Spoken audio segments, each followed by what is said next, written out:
प्रिय विद्यार्थियों, आपकी पाठ्यपुस्तक अंतराभाग 1 के काव्यखंड में संकलित पद्माकर की कविता हम पढ़ें। इससे पूर्व आइए पद्माकर का साहित्यिक परिचय आप अच्छे से जान लें। रीतिकाल के अंतिम श्रेष्ठ कवि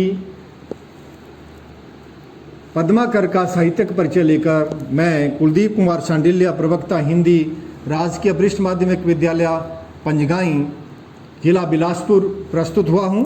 आइए, पद्माकर रीतिकाल के कवियों में श्रेष्ठ कवि हैं।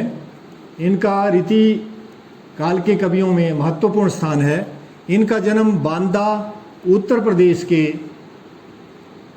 बांदा नामक स्थान में इनका जन्म हुआ था। इनके परिवार का वातावरण कवित्वमय था।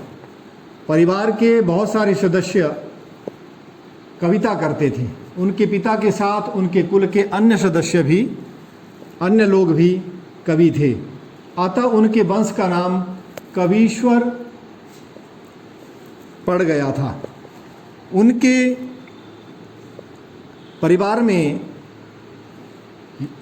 परिवार का जो वातावरण था कवित्वमय था, तो इसका प्रभाव इनके जीवन पर भी पड़ा। उस समय कविता का प्रमुख जो स्थान हुआ करता था वो राज दरबारों में हुआ करता था। आज तो छोटे बड़े समारोहों में कविता मंचों पर गाई जाती है, परंतु उस समय राज दरबारों में ही कविता गाई जाती थी और राज दरबारों में ही कवियों का सम्मान हुआ करता था। तो उन्हें राज दरबार में बहुत सारा सम्मान दान प्राप्त हुआ। पन्ना नरेश पन्ना महाराज ने उन्हें बहुत से गांव दिए। जयपुर नरेश ने उन्हें कविराज शिरोमणि की उपाधि से विभूषित किया। उनकी प्रसिद्ध रचनाएं हिम्मत बहादुर बिरुदावली। हिम्मत बहादुर नाम के एक राजा थे। उनका विरुद्ध का मतलब यश, विरुदावली, उनका यश गान इन्होंने इस रचना में किया। इनकी सर्वश्रेष्ठ रचना पद्माभरण है, जो उनके यश का आधार स्तंभ है। अन्य रचनाओं में जगत विनोद, राम रसायन, गंगा लहरी में इन्होंने गंगा का गुणगान किया है। तो पद्माकर ने सजीव मूर्त विधान करने वाली, अर्थात कविता में जिस विषय का ये वर्णन कर रहे हैं, मानो ऋतु वर्णन कर रहे हैं, तो ऋतु वर्णन इस सजीव ढंग से करते हैं, ऐसी भाषा का प्रयोग करते हैं कि कल्पना द्वारा प्रेम और सौंदर्य का मार्मिक चित्रण इन्होंने अपनी कविता में किया है। जगह जगह शब्दों के लाक्षणिक शब्दों के प्रयोगों द्वारा सूक्ष्म से सूक्ष्म, बारीक से बारीक भावानुभूतियाँ, अर्थात मन के गहरे में, अंतःकरण में जो सूक्ष्म भावानुभूतियाँ हैं, उनको सहज ही मूर्तिमान कर देते हैं। आप जब इनकी कविता पढ़ेंगे तब इस बात को आप अच्छे से समझ पाएंगे। और ये राग, और ये रस, और ये रीति, और ये रंग, और ये तन, और ये मन, और ये बन होए गए।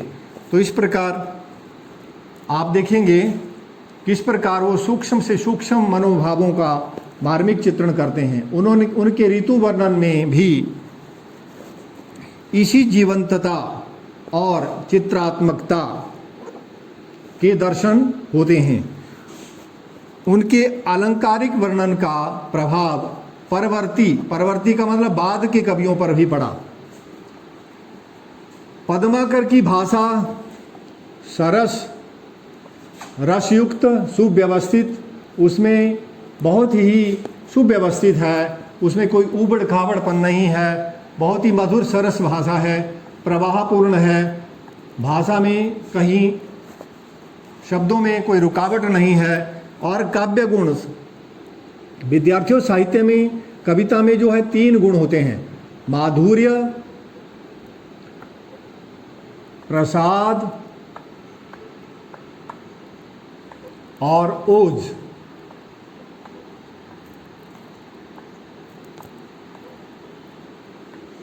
श्रृंगार आदि रसों में माधुर्य गुण होता है। प्रसाद का अर्थ सुगमता, ये प्राय सभी रसों में हो सकता है। वीर रस में ओज गुण होता है। श्रृंगार रस में माधुर्य गुण होता है, तो ये रस का अंतरंग तत्व होता है। रस काव्य की आत्मा है, तो काव्य की आत्मा का जो अंतरंग तत्व होता है उसे कहते हैं गुण।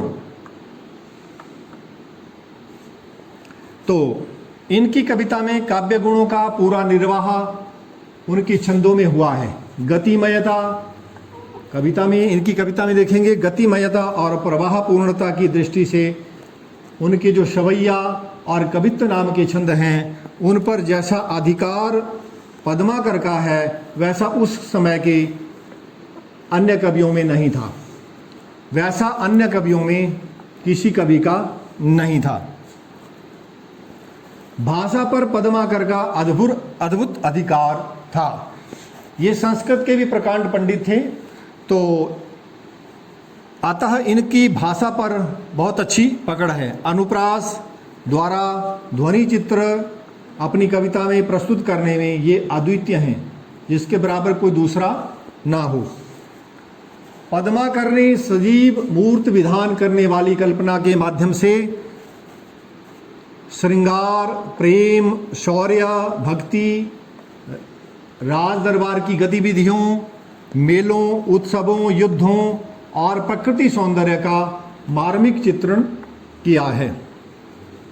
जगह जगह लाक्षणिक शब्दों के प्रयोग द्वारा सूक्ष्म से सूक्ष्म भावानुभूतियों को सहज ही मूर्तिमान अपनी कविता में करते हैं। तो आप पूर्व में भी अभी मैं चर्चा कर रहा था, इनके ऋतु वर्णन में भी इसी जीवंतता और चित्रात्मकता के दर्शन होते हैं।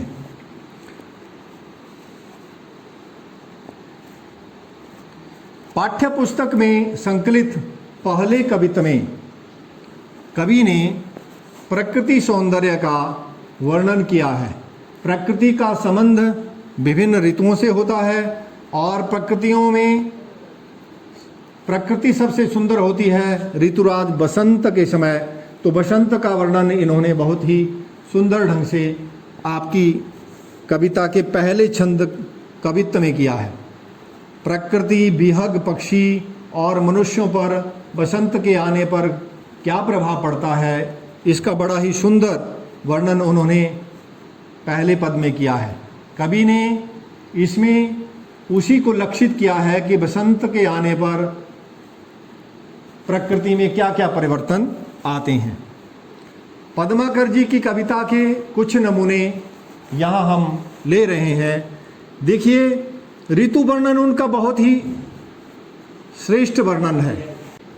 फाग की भीर अभीरनते में गही गोविंद लय गई भीतर गोरी, माई करी मन की पद्माकर ऊपर नाई अबीर की झोरी, छीन पीतंबर कम्मरते सुविदा दई मीड़ी कपोलन रोरी, नैन नचाई कही मुशिकाई लला फिर आइयो खेलन होरी। तो होली का वर्णन इन्होंने अपने कवित्व में, अपने सवैयों में बहुत ही सुंदर किया है। गोकुल की होली के सुंदर दृश्य का वर्णन आपकी कविता में किया है। गोकुल के कुल के गली के गोप गाउन के, जो लगी कछु को कछु भाकत भने नहीं, कहे पद्माकर परोस पिछवारन के द्वारन के द्वारी गुण औगन गणे नहीं, तो लो चली चतुर सहेली आई को कहे, निके के निचोरे ताही करत मने नहीं, हाँ तो श्याम रंग में चुराई चित्त चोरा चोरी, बोरत तो बोरे पे निचोरत बने नहीं। तो पद्माकर के साहित्यिक परिचय से आप अच्छे से अवगत हुए होंगे। किसी अन्य विषय को लेकर फिर पुनः प्रस्तुत होते हैं। तब तक आप घर में रहें, सुरक्षित रहें और सतत अध्ययनशील रहें। धन्यवाद।